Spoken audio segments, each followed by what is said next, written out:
하나님께서 우리에게 주신 세 가지 선물이 소개됩니다. 첫째는 믿음, 두 번째는 은혜, 세 번째는 은사. 영적 예배가 뭐냐? 이 세 단어로 구성이 됩니다. 하나님께서 나에게 믿음을 주시고, 그래서 은혜를 알고 그 은혜가 나눠질 때에 은사를 통해서 나눠지는 삶을 우리는 영적 예배를 드린다라고 말하면 되겠다 한 것입니다. 은사가 뭐냐 그러면 하나님께서 믿음을 주셔서 은혜를 함께 공유할 수 있도록 하는 수단으로 우리에게 주신 것들이 은사다, 이렇게 이해를 하시면 됩니다. 여러분, 은사는 나눠야 됩니다. 혼자만 가지고 있으면 안 됩니다. 오늘 소개된 몇 가지 은사 중에서 제일 앞에 나오는 예언의 은사, 성경에 나오는 이 예언의 은사를 정리하겠습니다. 성경이 말하는 예언은 두 가지 의미를 포함하고 있습니다. 앞으로 일어날 일을 미리 말하는 예언의 은사, 포어텔링이 있습니다. 그리고 우리가 알지 못하는 하나님이 우리에게 말씀하시고자 하는 것을 대신 말하는 대언으로서의 예언의 은사, 포르텔링이 있습니다. 근데 이런 예언이 지금도 있느냐 그럴 때 지금은 없다라는 사람과 지금도 있다는 사람은 나눠집니다.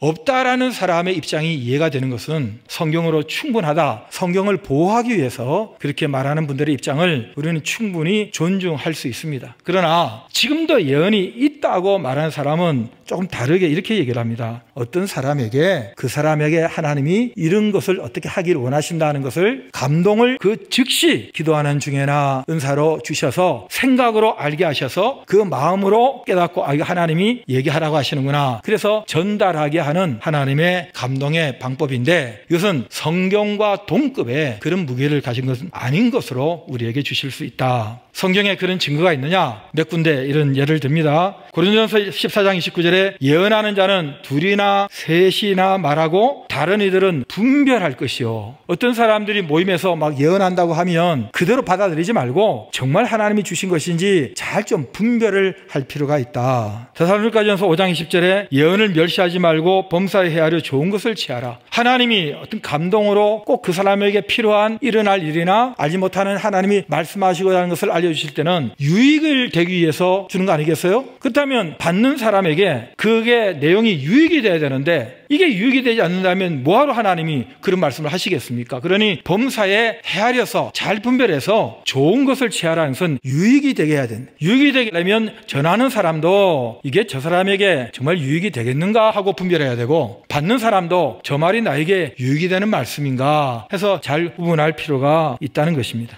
그래서 오늘 본문에 예언이면 믿음의 분수대로, 여러분 분수대로 말 많이 쓰잖아요. 적당하게, 적합하게, 목적에 맞게 믿음의 분수대로, 이 분수가 그런 분수를 말하는 것입니다. 그럼 믿음의 목적이 뭐겠어요? 예수 그리스도를 높이기 위해서 겸손하면서도 용기 있게, 그리고 사랑으로 이 믿음의 분수를 따라서 우리에게 은사를 사용하게 하신다 하는 것입니다. 여러분, 은사를 가진 사람이 없는 사람에게 사랑으로 나누짐으로 함께 살아가며 하나님의 영광, 예수 그리스도의 은혜를 드러내라고 오늘도 살고 오늘도 소유하고 오늘도 내 것으로 나누라. 이것이 바로 믿음과 은혜와 은사를 주신 목적입니다. 사람들과 함께 나누고 제가 더 섬길 수 있었습니다. 그게 하늘나라 복이에요. 천국에 그때 상급이 쌓이는 것. 은사는 그러라고 우리에게 주신 것들입니다. 우리의 가족과 우리 교회가 그렇게 될 수 있기를 주의 이름으로 축복합니다.